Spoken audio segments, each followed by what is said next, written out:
Bonsoir à tous. Aujourd'hui, je vous emmène à Frameries, une commune marquée par le changement politique. Au niveau de la majorité, on peut souligner la collaboration entre humanistes et socialistes et puis la démission du bourgmestre Didier Donfu. Côté opposition, le parti écolo s'est retrouvé seul suite au départ des libéraux. Un vide qui a finalement été comblé par l'arrivée d'une nouvelle conseillère MR. Mais malgré ces changements, un même désir continue d'animer nos politiciens, celui d'assurer l'avenir de Frameries.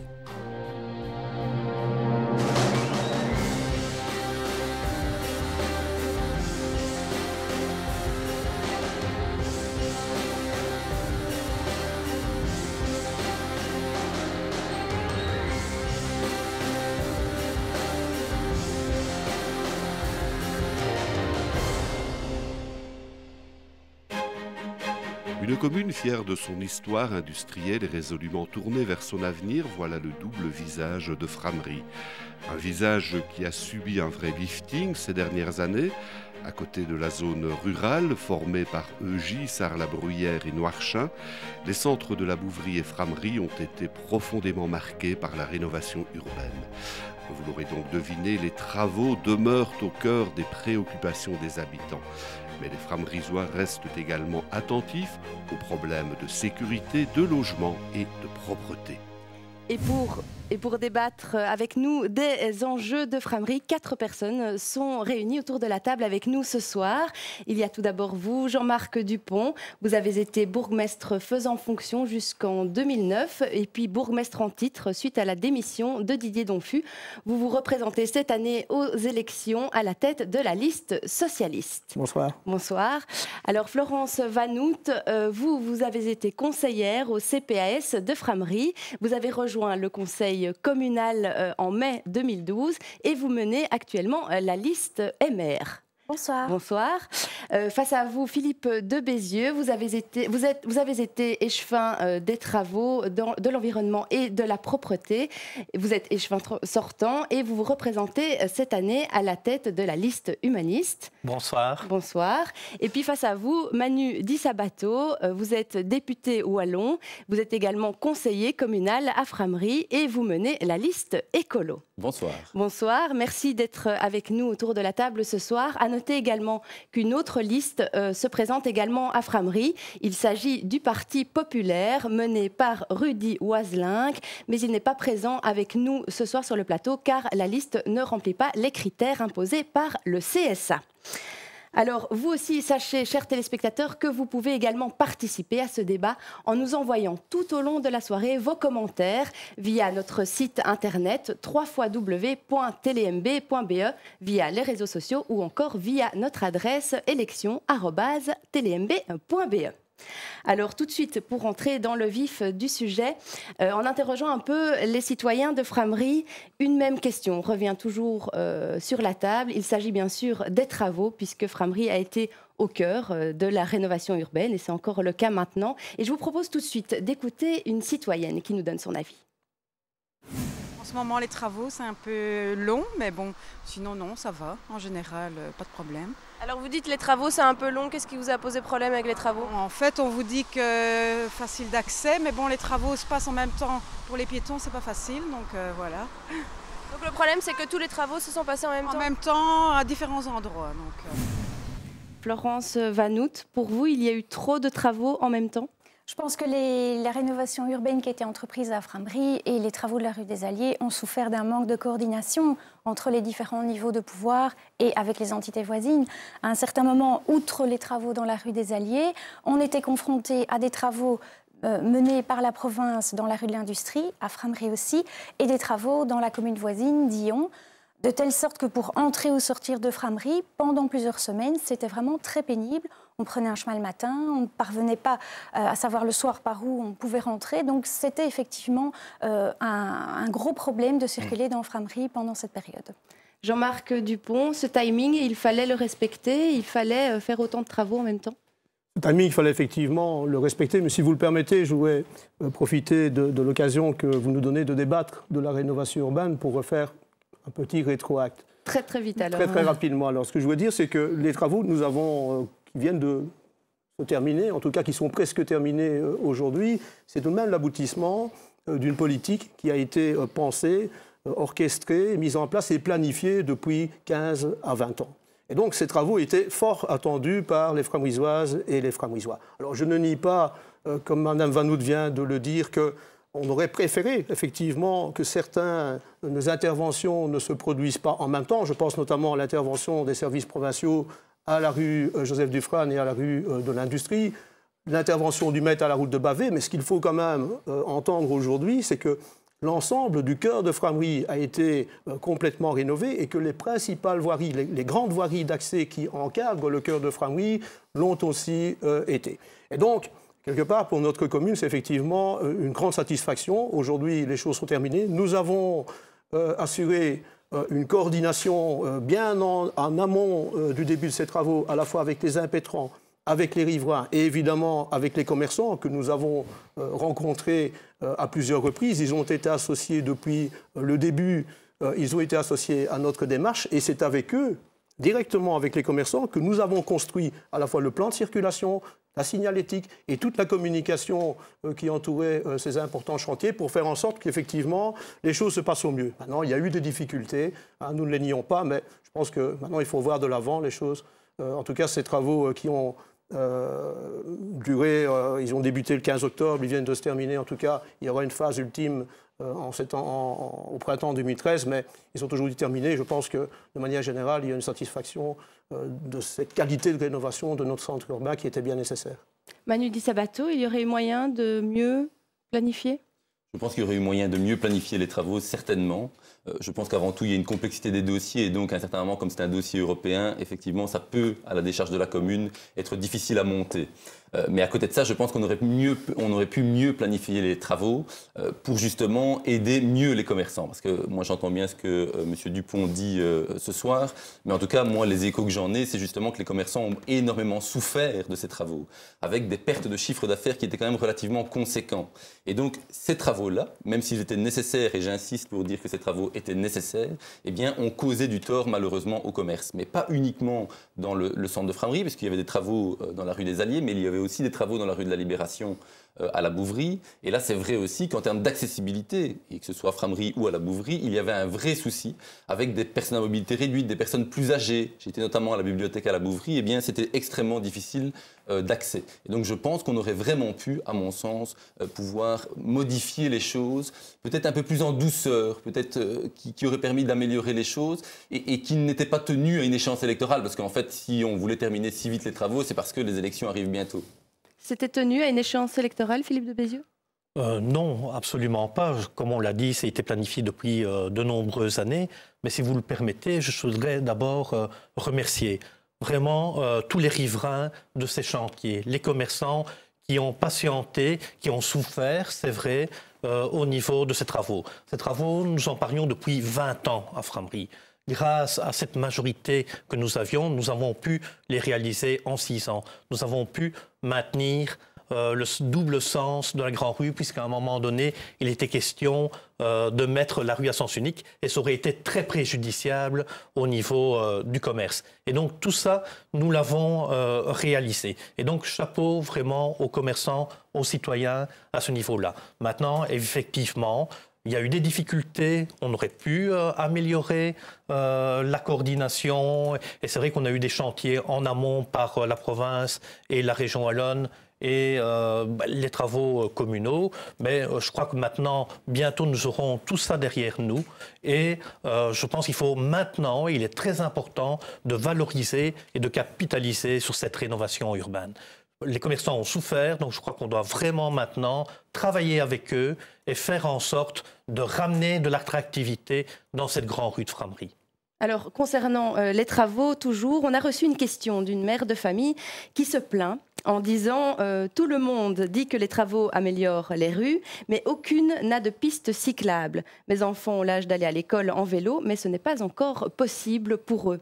Manu Di Sabato, est-ce que il manque de pistes cyclables dans ces travaux? Bien sûr, il manque de pistes cyclables et par ailleurs, on a même vécu des situations ubuesques avec des pistes cyclables en plein milieu d'une route à contresens qui n'étaient vraiment pas bien positionnées, à tel point que la commune a dû intervenir pour remodifier les choses. Et donc, moi, j'ai toujours défendu, bien sûr, les modes de déplacement alternatifs comme le vélo ou la marche. Et là, il faut une sécurisation du réseau. Et à mon sens, c'est une bonne chose qu'on ait pu faire une piste cyclable allant de EJ à Sarre.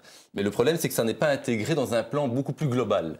Et donc, à un certain moment, les travaux s'arrêtent, la piste sécurisée s'arrête et on ne se trouve plus en sécurité pour continuer un parcours complet. Et donc, je pense qu'il y a vraiment moyen de mettre un parcours global, d'avoir un plan global lié au vélo, au développement du vélo dans la commune, ce qui permettrait vraiment d'en faire un vrai mode de déplacement et non pas uniquement un mode de loisir. Jean-Marc, oui, Mademoiselle Roussard, je voudrais tout de même réagir, si vous le permettez, au propos de M. Di Sabato. La philosophie qui entoure ces travaux de rénovation dans le centre de Frameries et aussi dans le centre de la Bouvrie, mais je pense plus particulièrement à cet égard au centre de Frameries, c'est celle de l'espace public partagé, de la mobilité douce. Et donc, c'est une approche des choses qui se développe d'ailleurs dans 90% aujourd'hui des villes en Allemagne. Donc, nous avons, par l'architecture qui a été mise en œuvre au niveau des voiries, nous avons rétréci les voiries, on a élargi les trottoirs, il y a toute une série de dispositifs donc, qui ont justement pour objectif de protéger les personnes à mobilité réduite, les piétons, en bref, les usagers faibles. Alors, M. Di Sabato parle de la piste cyclable EJ, ça, on s'en est tous réjouis, effectivement. Vous nous dites que ce n'est pas intégré dans un réseau plus important. Mais, M. Di Sabato, il faut du temps. Vous savez combien d'années il nous a fallu pour faire aboutir ce dossier de la piste oui, c'est ce que vous dites. Non, mais il faut nous laisser du temps. Laissez-moi terminer. Je n'ai pas dit qu'on ne pouvait pas prévoir les choses dans le délai. Laissez-moi terminer. Donc aujourd'hui, lorsque nous avons aménagé cette piste cyclable, nous n'avions pas la possibilité d'aller plus loin. Nous avons rentré un dossier à la région Wallonne qui va nous permettre de prolonger cette piste cyclable jusqu'à la place de J. Et dans une phase ultérieure, nous irons jusqu'à la rue de France. Mais il faut du temps pour réaliser tout cela. Il faut du temps, il faut aussi des subventions. Parce que nous avons toujours mis un point d'honneur. La rénovation urbaine en est un exemple évidemment éminemment important. Nous avons toujours mis un point d'honneur à ne pas faire peser exclusivement sur le citoyen le coût des travaux et des importantes rénovations que nous engageons. Et donc, nous allons autant que possible chercher des subventions à la région Wallonne. Et donc, le réseau intégré destiné aux piétons et aux cyclistes, il est dans notre programme. Donc nous le mettrons en place. Mais encore une fois, il faut laisser le temps de faire les choses. Philippe de Bézieux, vous voulez dire quelque chose par rapport à ça ? En fait, il y a vraiment une action qui est réfléchie au niveau des pistes cyclables à Frameries, puisque dans le cadre du développement rural que nous menons, et l'étude est en voie de finalisation aujourd'hui, c'est vraiment un des points majeurs de ce programme de développement rural, à savoir l'aménagement de ce qu'on appelle une autoroute cycliste qui partirait de la gare de Frameries et qui va rejoindre le parc naturel des Hauts-Pays. Et il faut savoir que la commune de Dour est très intéressée par ce projet et nous avons de la chance d'avoir le ministre Carlo Di Antonio qui a dans ses compétences justement le développement rural et qui nous a clairement précisé que nous pourrions avoir des subsides pour réaliser le tronçon entre Sarre-la-Brouillère et le parc naturel des Hauts-Pays. Et par ailleurs, nous avons un projet, puisqu'il y a une voirie agricole, le chemin numéro 24 et numéro 6 entre EJ et Sarre, qui relie la place de J donc au casino de Sarre. Et là, en 2013, puisque le marché public a été lancé, puisqu'il y a eu une promesse de subside, et donc courant de l'année 2013, cette piste cyclable, cette voie lente pourra être réalisée. Ok. Florence Vanout, est-ce que vous avez quelque chose à dire par rapport à cette mobilité, justement ? Oui, je crois qu'il est impératif de développer un réseau de mobilité douce qui soit sécurisé, donc qui pourrait, comme disait la personne qui a été interviewée, permettre aux enfants de se rendre à l'école à vélo, et que donc ça suppose qu'il y ait un meilleur partage de la voirie entre les différents usagers, avec une attention particulière pour les plus vulnérables, donc les deux roues, mais également les personnes âgées, les enfants et les personnes bien sûr à mobilité réduite. Alors, la rénovation urbaine va aussi permettre de développer davantage un pôle économique, un plus en fait dans la commune où il y a plus de 18% de taux de chomage. Manu Di Sabato, selon vous, d'autres pistes pourrait être trouvé par la commune pour aider justement la recherche d'emploi? Je pense que la commune avait promis des choses. Et moi, j'ai été relire la déclaration de politique générale que la commune s'était donnée. C'est un petit peu le contrat qu'elle se donnait sur les 6 ans. Des choses devaient être faites par rapport à l'emploi. Malheureusement, rien n'a été fait. Et notamment la création d'une plateforme de l'emploi, la mise en réseau des différents acteurs de l'emploi, notamment la Maison de l'Emploi, le Forum et d'autres acteurs qui se trouvent sur le territoire de la commune. Et je pense qu'à ce niveau-là, on aurait pu faire certainement beaucoup mieux. À côté de ça, il est nécessaire, à mon sens, de travailler en partenariat, bien sûr, avec l'IDEA, puisque ce n'est pas qu'une compétence communale, pour développer dans le zoning du Crachet. On vient d'inaugurer un nouveau hall relais avec des bâtiments. C'est très bien, mais à ce moment-là, il faut aussi développer un vrai projet pour la commune de Frameries et voir un petit peu qu'est-ce qu'on peut y installer. Et qu'est-ce qu'on constate? On constate que, essentiellement, nos demandeurs d'emploi sont des demandeurs d'emploi qui sont peu qualifiés et de longue durée. Et donc, moi, je propose en tout cas qu'on puisse vraiment avoir un zoning d'économie sociale, un zoning qui puisse donner de l'emploi à des gens qui sont relativement éloignés de l'emploi. Et je pense que si on développe cette vision-là, on pourra en tout cas absorber ou résorber un minimum, en tout cas, le taux de demandeurs d'emploi. Jean-Marc Dupont, est-ce que la commune a respecté ses engagements? Elle a même été au-delà de ses engagements. Moi, je vais vous citer 2 chiffres. C'est le chiffre de la création d'entreprises sur cette mandature et de la création directe d'emplois qui est associée. Donc, sur cette mandature communale, dans nos zonings, il y a 17 nouvelles sociétés qui se sont installées. Et le nombre total d'emplois créés durant cette mandature est exactement de 509. Et je ne compte pas là-dedans le développement commercial. On vient d'inaugurer la semaine dernière, le long de la route nationale 51, un nouveau complexe commercial qui a ouvert ses portes et qui va connaître de nouveaux développements dans les semaines et dans les mois qui viennent. Au total, c'est presque 80 emplois directs qui vont être créés sur ce site. M. Di Sabato fait référence à des plateformes pour l'emploi. Oui, peut-être, c'est intéressant, mais nous avons sur le territoire communal des acteurs importants. Il y a une maison de l'emploi. Nous avons sur le territoire communal la mission régionale pour l'emploi, à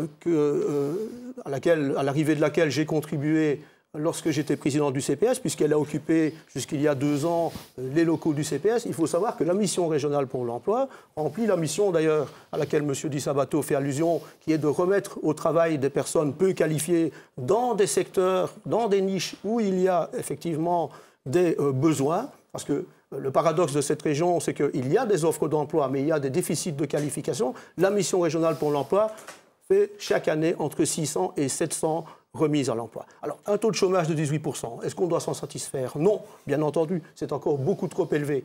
Mais je vous dirais quand même que c'est inférieur à la moyenne régionale, qui se situe à près de 20%. Mais on ne va pas se réfugier derrière des chiffres tels que ceux-là. Donc, des choses importantes ont été faites. Notre CPS, au cours de cette mandature, a remis 500 personnes au travail, dont une bonne partie de ces personnes, d'ailleurs, dans des emplois ou des filières, en tout cas, durables. Le CPS développe énormément de services et grâce à l'insertion, il y a beaucoup de gens qui viennent de la non-employabilité, si vous voulez, et qui peuvent ainsi s'inscrire véritablement dans un parcours durable de remise à l'emploi. Alors, les choses ne sont pas parfaites. Encore une fois, il y a énormément de travail à réaliser, mais je voudrais rebondir quelques secondes, si vous le permettez, sur la rénovation urbaine qui, quelque part, contribue à renforcer notre attractivité communale. Et c'était le pari qui avait été fait il y a 20 ans en se lançant dans ces programmes importants de rénovation. Mais je veux dire que l'attractivité communale, elle n'a pas seulement pour effet de modifier le cadre de vie, elle a aussi pour effet d'amener chez nous des investisseurs privés et commerciaux. Aujourd'hui, ce pari, il est réussi. Il n'y a plus de cellules vides dans la rue des Alliés. D'accord. Florence Vanout, par rapport justement à cette recherche d'emploi, est-ce que la commune peut faire quelque chose? Oui, je pense que le problème des demandeurs d'emploi actuellement, c'est qu'ils sont un petit peu perdus parmi les différentes organismes qui existent, auxquels ils peuvent faire appel, et ils sont en général renvoyés d'un à l'autre. Donc il y a évidemment le Forum, il y a les ALE, il y a la mission régionale de l'emploi. Alors je pense qu'on pourrait à Frameries utiliser le modèle Montois et créer une cellule emploi qui dépendrait directement de l'EJVINA et dont le but serait d'accompagner de manière plus spécifique et ciblée les demandeurs d'emploi de l'entité et de les aider dans leur démarche, les orienter vers des coachings.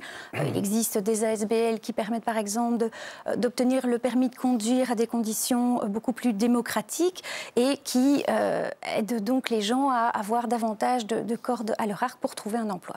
Ça, c'est la première chose qui peut être faite au niveau de l'emploi. Au niveau du développement économique, je voudrais aussi simplement dire ceci. C'est vrai que c'est important d'attirer les investisseurs sur l'entité, sur Framery, bien sûr, parce que ça crée de l'emploi, on est tout à fait d'accord avec ça. Mais je pense que dans cette recherche-là, il faut bien faire attention à préserver aussi les commerces locaux spécifiques. Je suis persuadée qu'une ville comme Framery peut se distinguer par rapport à une autre ville commerçante parce qu'elle déploie des commerces locaux spécifiques et que donc les gens viennent faire leurs courses à Framery parce qu'à Framery il existe tel ou tel commerce qui n'existe pas ailleurs. Ce n'est pas forcément le cas quand on fait venir une grande surface. S'il en existe une à Framery, qu'il en existe une à Mons, on ira peut-être là aussi où le parking est gratuit. C'est peut-être un peu le problème aussi qui se pose ici avec le parking qu'on annonce dans la Grande Rue qui va être payant. Donc attention à préserver les commerces locaux spécifiques. Donc soutenir un maximum les initiatives au niveau local, donc des indépendants qui veulent créer une nouvelle affaire. Typiquement à Framery, doivent bien sûr être aidés un maximum par l'administration communale. Au niveau administratif, au niveau pratique, par des initiatives du type maternité d'entreprise, guichet d'entreprise, etc., qui doivent être renforcées. Et enfin, je pense qu'il faut aussi, dans la préservation des commerces locaux, tenir compte de ce que, si tout le monde est d'accord autour de cette table pour dire que les commerces locaux ont souffert des travaux de la rénovation urbaine, mais je pense qu'il faut réfléchir à des solutions pour les indemniser. Et nous proposons dans notre programme de réfléchir à la création d'un fonds de compensation pour indemniser les commerçants pénalisés par les travaux publics conséquents.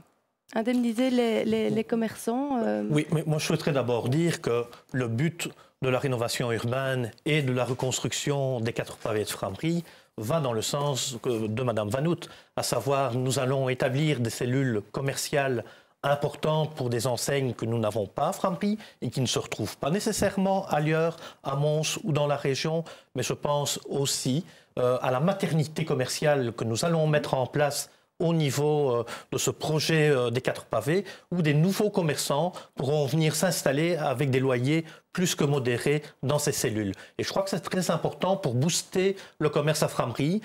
Framery a une très grande tradition en matière de commerce, et grâce à ce projet et à la rénovation qui sont en cours actuellement, nous allons vers ça. Autrement, pour l'économie et les commerçants, je pense on a beaucoup demandé à l'agence de développement local de travailler justement sur la rénovation urbaine. Maintenant, la rénovation urbaine, on a un pas vraiment derrière. Et donc, cette agence de développement local a beaucoup contribué à cette rénovation urbaine. Mais je pense qu'il faut maintenant leur faire passer dans un rôle davantage participatif avec les commerçants et les industries pour qu'on ait davantage de contacts avec les sociétés commerciales et économiques. Par ailleurs, je pense qu'au niveau de l'emploi, on doit agir à la base sur la formation, et c'est-à-dire développer une véritable stratégie d'école de la réussite. Et donc, on met en place des projets dès l'enseignement primaire. Mais notre mission ne doit pas s'arrêter exclusivement à l'enseignement primaire. Je pense qu'on doit aller vraiment éviter le décrochage scolaire qui naît parfois chez certains ados. Et donc, on doit vraiment, avec l'associatif qu'il y a sur Framery, les écoles de devoirs et ainsi de suite, vraiment les accompagner jusqu'à l'emploi. Je crois que c'est vraiment important à ce niveau-là. Oui, une dernière petite chose. Oui, je voulais quand même replacer les choses là aussi dans leur contexte. Donc, on a parlé de maternité d'entreprise, M. de Bézieux vient de le rappeler. Donc, effectivement, dans le projet FEDER de rénovation au sein du périmètre des 4 pavés, la maternité commerciale va se développer. Elle nous est d'ailleurs imposée par l'Europe. C'était une des conditions pour que nous obtenions ces subventions. Et donc, nous avons passé une convention de mise en œuvre, de réflexion et de stratégie sur la façon de mettre en place ces maternités commerciales avec une SBL donc spécialisée en la matière, et donc nous allons avancer dans les mois qui viennent là-dessus. Ouais, à côté de ça, il y a la partie commerciale classique, et je suis effectivement d'accord avec les propos de Mme Vanout.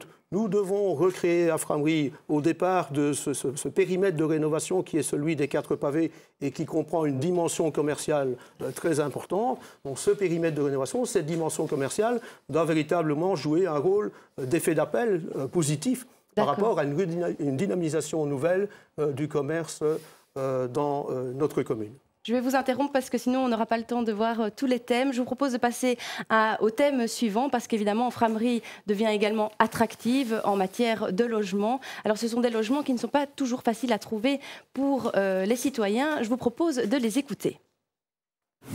J'ai entendu certaines personnes qui recherchaient une maison et tout ça. Et apparemment ce ne serait pas si facile que ça.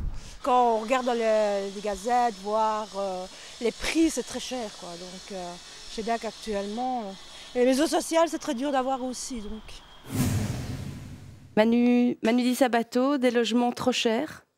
Effectivement, les logements sont trop chers, même si on peut considérer que Frameries n'est pas non plus le plus cher au niveau de la Wallonie, mais cela reste difficile d'accès pour certaines personnes. Et donc, moi, j'ai une proposition très concrète, c'est que la commune dispose de terrains.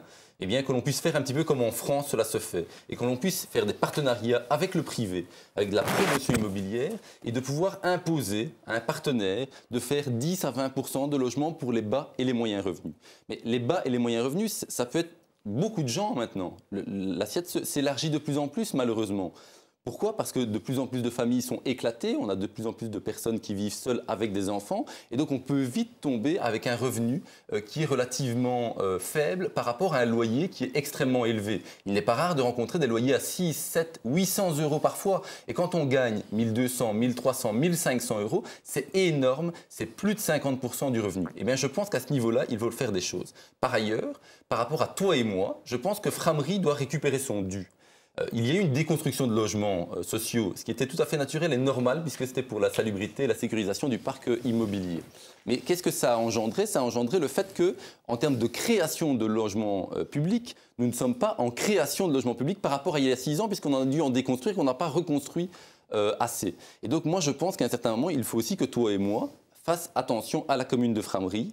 Et surtout, il faut que dans les cités sociales, certains logements ont été rénovés. Mais moi, j'habite tout près d'une cité sociale, à la rue de la Garde, près de chez moi, et je constate en tout cas qu'une série de personnes vivent dans des petits logements qui, malheureusement, ne sont pas rénovés. Avec le problème aussi des charges énergétiques. Quand on rénove, on améliore aussi le coût pour les citoyens, c'est-à-dire qu'ils paieront moins en termes de factures d'électricité ou d'énergie pour le chauffage. D'accord. Est-ce que, Jean-Marc Dupont, il n'y a pas assez de logements sociaux? Nous sommes à près de 10% de logements sociaux sur le territoire communal. Il y a eu effectivement, personne n'en conteste la pertinence, il y a une dizaine d'années, la déconstruction de 180 logements sociaux, mais qui étaient devenus absolument impossibles à vivre. Et donc, il fallait prendre cette décision. Elle était prise, c'était une bonne décision. Depuis lors, nous sommes inscrits dans un programme de reconstruction. Là aussi, ça prend du temps. À ce jour, il y a 17 nouveaux logements qui ont été reconstruits. Nous avons 12 nouveaux logements qui vont bientôt être reconstruits. Les travaux débutent dans quelques semaines à la Bouvrie. Et nous avons encore devant nous un programme de reconstruction de 32 logements qui nous sont réservés. Les crédits sont là, à toi et moi. Et donc, tout ça va se faire effectivement dans les mois, dans les années qui viennent. Un autre élément important, il y a été fait allusion, c'est l'accès à la propriété pour les jeunes ménages. Et ça, c'était véritablement un fléau aujourd'hui.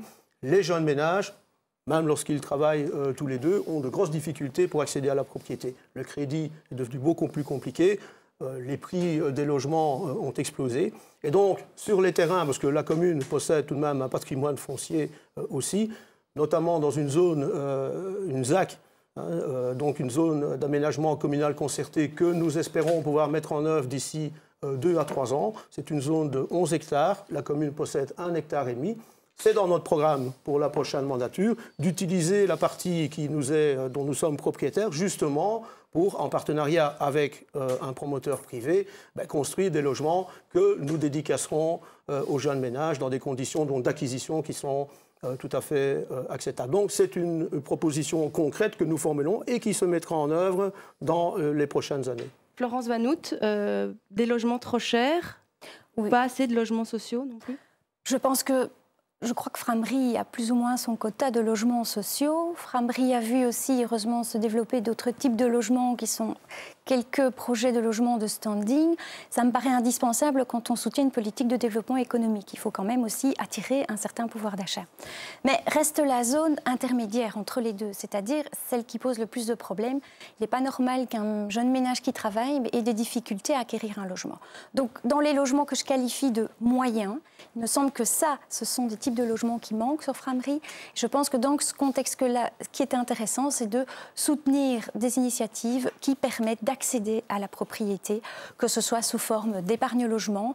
Ce type de projets sont valorisants pour les acquéreurs, structurants et participent à la cohésion sociale de l'ensemble. Donc je pense que c'est surtout aller vers des solutions qui facilitent l'accès à la propriété qu'il faut se diriger. Philippe de Bézieux, vous êtes aussi vers ce but-là, aider je crois que l'ensemble des programmes politiques des partis à Framery convergent vers ces constats et vers ces propositions dont plusieurs se retrouvent dans notre programme. Je pense qu'au niveau du logement social, outre toi et moi, qui connaît ces difficultés financières et donc qui agit avec parcimonie au niveau de ses investissements, je pense qu'il faut renforcer l'accent et le rôle de l'agence immobilière sociale de Mons, à laquelle Framery est partenaire. Et moi, je pense que la commune peut aider à l'acquisition de logements et à ce niveau-là, les confier à l'agence immobilière sociale pour permettre à celle-ci de louer à un prix modéré à une série de personnes. Concernant l'acquisition à la propriété pour les jeunes ménages, je crois que je suis assez d'accord avec les propositions qui ont été faites ici autour de la table. Je pense que c'est dans la ZAC Louis Pierrard, qui est quand même un réservoir de 13 hectares destiné à l'habitat. C'est là qu'on peut agir, parce que s'il n'y a pas beaucoup de terrain à bâtir dans une commune, et on voit, il y avait un article récemment dans Le Soir, je pense, qui disait que les terrains ont augmenté de 14%. Et donc moi je pense que si on met plus de terrains disponibles, si on met cette zone de 13 hectares, ça va permettre de faire baisser les prix et aider aussi les jeunes à construire leur petit nid douillet. Alors, passons à un autre thème. À en croire les habitants, Framery est assez agréable à vivre, mais les habitants éprouvent quand même un sentiment d'insécurité. Le propriétaire d'un night shop nous a raconté il y a peu, il y a 2 semaines, à 3h30 du matin, quelqu'un a cassé ma vitrine. J'ai appelé la police et jusqu'à présent, je reste sans nouvelles. Florence Vanout, trop d'insécurité à Framery ? Je pense que Framery n'est pas à l'abri des atteintes aux personnes et aux biens. Je ne dirais pas jusqu'à dire que Framery est particulièrement visé par ce genre d'agression, mais c'est un problème qu'on rencontre quand même de manière quotidienne et c'est vrai que les habitants ressentent un sentiment d'insécurité. Alors, c'est un thème très important parce que nous considérons qu'il n'est pas possible de s'épanouir quand on ne se sent pas en sécurité, donc c'est vraiment une problématique à laquelle il faut s'atteler. Et nous proposons 2 solutions de manière préventive. La première, la généralisation des caméras de surveillance, qui est un moyen aussi efficace pour lutter contre les incivilités. La deuxième, c'est la création de comités d'information de quartier. Alors, ces comités, ce sont des associations de citoyens qui vivent sur un même territoire et qui veillent à la sécurité de l'environnement sous la tutelle et avec la collaboration de la police locale. Alors, ça fonctionne comment ? Bien, ces petits comités de quartier vont avoir un rôle exclusivement d'observation de ce qui se passe, de leur environnement, parce qu'on part du principe que c'est eux qui le connaissent le mieux. Et ils vont signaler par un canal spécial direct en liaison avec la police les faits suspects qu'ils auront constatés, libre à la police évidemment d'intervenir ou pas. Mais cette solution nous paraît intéressante parce qu'elle implique le citoyen dans un problème qui le concerne. Elle est gratuite. Or, c'est très intéressant dans la mesure où, je crois que je ne serai pas contredite autour de la table si je dis que la police manque de moyens et que l'origine, le problème de départ, il est là. Il n'y a pas suffisamment de personnel pour couvrir toute l'entité et assurer une surveillance de chaque instant à chaque endroit. Donc, une solution gratuite et qui permette en plus une liaison directe avec la police sans devoir passer par le 101, parce que c'est là tout l'avantage du système, nous paraît intéressante. Manu Di Sabato, vous êtes d'accord avec cette proposition ? Je pense qu'il faut être extrêmement prudent parce qu'il ne s'agirait pas de créer une police civile. Je pense que la défense, la police est vraiment une compétence régalienne de l'État et que ça doit rester, les pouvoirs publics doivent rester ceux qui gèrent véritablement la police. Donc moi, ce à quoi je serais plutôt favorable, c'est plutôt une décentralisation dans les endroits où ça peut paraître parfois plus difficile.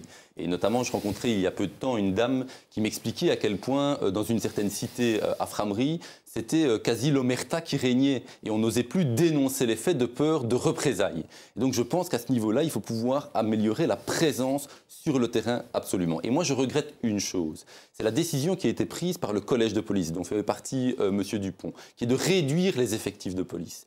On était à 340 policiers en 2009, on est passé à 316 cette année et on va passer à 300 l'année suivante, plus le fait que dans le budget, les heures supplémentaires, qui sont généralement des heures de nuit, ne sont pas couvertes suffisamment.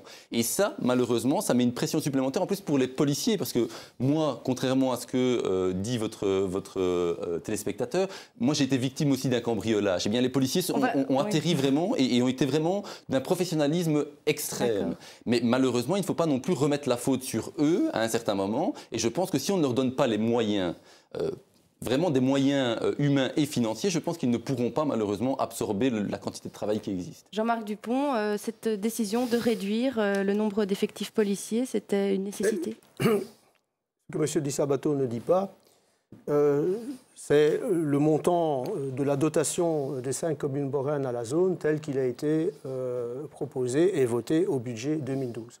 Donc, au budget 2012 de la zone de police, l'augmentation de la dotation à la zone est de 1 million d'euros pour les 5 communes.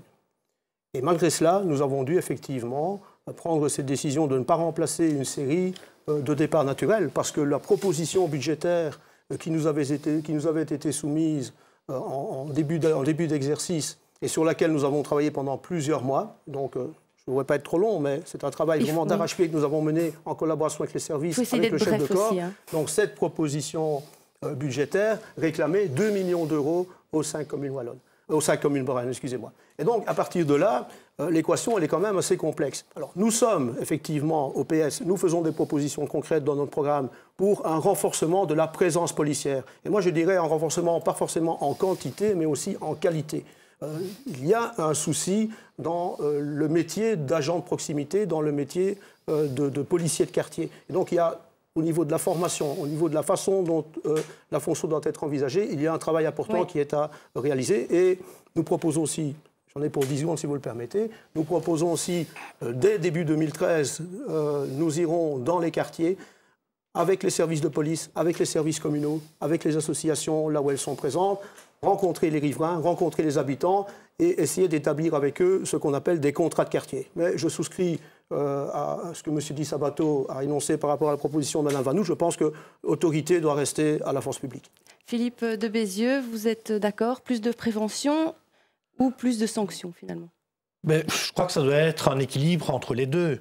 Donc moi je ne veux pas d'une police de classe, je veux une police pour tous nos concitoyens et je crois que tout le monde est en droit d'attendre d'avoir une police optimale.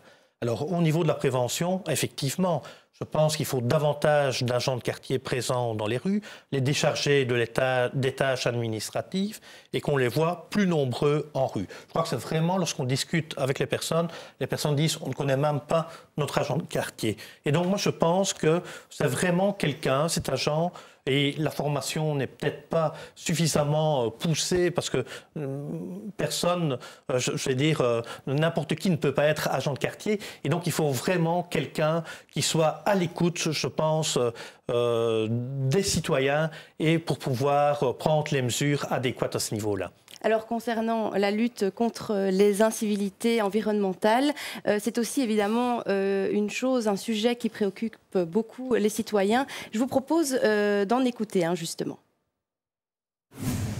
De temps en temps, il y a un peu de déchets qui traînent un peu partout.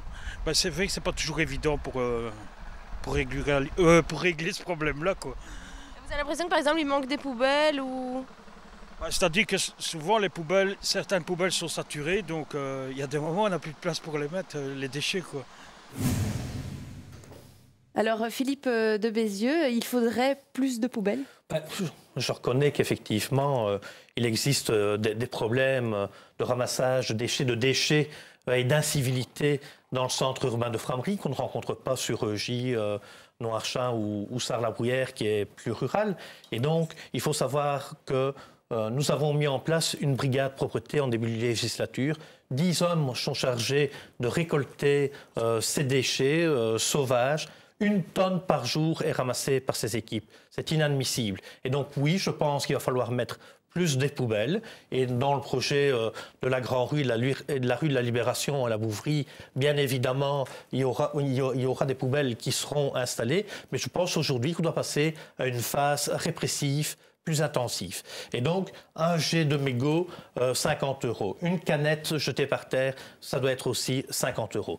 Un dépôt sauvage, 250 €. Celui qui ne sait pas payer, puisque il y a un projet de loi au niveau du ministère de l'Intérieur qui permettra d'aller vraiment très loin dans ce sens-là. Je pense qu'il y aura du travail d'intérêt général à faire à celui qui commet ces incivilités. Je crois qu'on ne peut plus accepter aujourd'hui, dans le cadre du projet de ville tel que nous l'avons construit pendant ces dernières années, je pense qu'il faut vraiment une tolérance zéro à ce niveau-là. Manu Di Sabato, vous êtes d'accord avec cette proposition, une répression plus active ? Il faut encore réfléchir sur comment on met en œuvre cette répression. Mais moi, en tout cas, je suis favorable vraiment à ce qu'on sanctionne. Et parfois, on connaît les personnes. Et moi, ce qui me dérange vraiment, c'est que 5 à 10% de la population met à mal, je vais dire, le bien-être et la qualité de vie de 90% ou des 95% qu'il reste. Et donc, je pense qu'à ce niveau-là, il faut véritablement prévoir des sanctions qui sont relativement fortes. Mais en amont, il faut aussi prévoir de la prévention. Je pense qu'il faut expliquer aux gens, il faut montrer le coût que ça génère à un certain moment et pouvoir mener des opérations de nettoyage, justement, qui mettent en exergue le coût que cela peut avoir à un certain moment. Et donc, je pense vraiment qu'il faut pouvoir sanctionner peut-être pas forcément, il ne faut pas faire de la prison parce qu'on a jeté des déchets. Et puis il faut distinguer ceux qui font du jet de déchets parce qu'ils ont jeté une canette dans la rue de ceux qui organisent, je vais dire, qui au lieu de déposer leur sac poubelle devant chez eux, eh bien vont le déposer devant la commune ou devant un autre bâtiment. Je pense qu'il faut vraiment clarifier les choses et les nuancer en tout cas. Florence Vanout, vous êtes d'accord avec ça? Alors je pense que vu le stade où c'en est, au niveau de l'état de propreté de Frameries, il y a effectivement beaucoup de choses à faire. Alors la répression des incivilités, oui c'est une chose, je pense qu'elle doit être plus sévère, plus systématique et plus rapide entre la commission de l'infraction et le moment où tombe la sanction. C'est une première chose. Mais je pense effectivement que l'administration communale a aussi une responsabilité dans l'état dans lequel se trouve la commune. Il y a un véritable laisser-aller au niveau de l'entretien des espaces publics. Il y a un véritable laisser-aller. Les espaces publics sont tondus avant qu'il n'y ait une manifestation. Le restant du temps, il y a des herbes folles dedans. Les parterres ne sont pas suffisamment entretenus. Donc je pense qu'il y a peut-être davantage de personnel à mettre là aussi. Et il y a des solutions peu coûteuses. On peut aussi avoir recours à des articles 60 pour ce genre de choses. Aller faire un tour au cimetière de Frameries, c'est vraiment un état d'abandon vraiment catastrophique. Donc je pense qu'il y a une responsabilité à ce niveau-là aussi.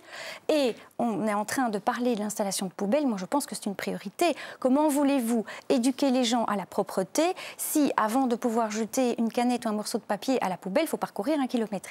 Il manque de poubelles à Frameries. Il n'y en a pas assez. Alors, idem, je connais une dame qui me disait « Mais moi, je me promène avec mon chien. Je fais l'effort de ramasser les déchets de mon chien. Et puis, je me promène et je rentre avec dans la voiture parce que sur le chemin, il n'y a pas de poubelle. » C'est pas normal. Donc, l'éducation à la propreté doit aussi passer par la mise à disposition du matériel adéquat pour la propreté. Jean-Marc Dupont, oui. Une petite...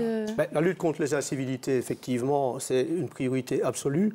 Les incivilités, quelque part, alimentent le sentiment d'insécurité. Vous parlez tout à l'heure d'insécurité. Moi, j'ai des chiffres de la police, je n'ai pas voulu les développer, qui montrent qu'entre 2006 et 2011, il y a une baisse de 31% des faits criminels sur la commune de Frameries. Derrière les chiffres, il y a aussi des réalités. Donc, on ne va pas s'appesantir là-dessus. L'incivilité, oui. L'incivilité, c'est effectivement tout à fait intolérable. Incivilité environnementale, mais il y en a d'autres. Il y a l'incivilité routière, il y a des tas d'incivilités, il y a l'incivilité dans les comportements au quotidien. Et donc nous devons, effectivement, et c'est aussi dans nos propositions, nous devons intensifier la lutte, être beaucoup plus sévères. Donc les sanctions existent, on ne peut pas dire qu'elles ne sont pas appliquées. Nous avons un agent constatateur que nous avons engagé et qui vient appuyer le travail des services de police.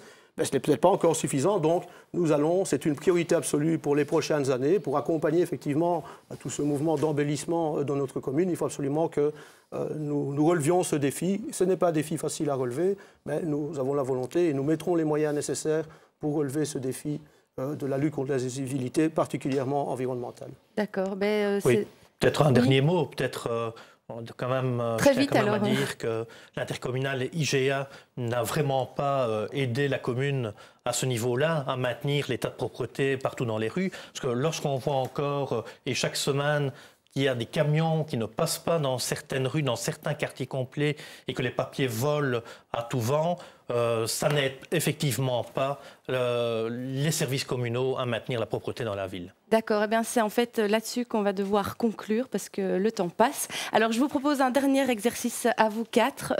Ce serait en fait d'expliquer en 30 secondes concrètement ce que vous feriez si vous étiez élu le 14 octobre prochain. Florence Vanout, je vous propose de commencer. Alors, la nouvelle équipe du MR mérite votre confiance. Elle est motivée, elle est responsable et elle est engagée. Dans les priorités que nous avons pour Framery, c'est d'abord la sécurité, parce que au MR, il ne s'agit pas d'un simple slogan électoral, ça a toujours été une priorité.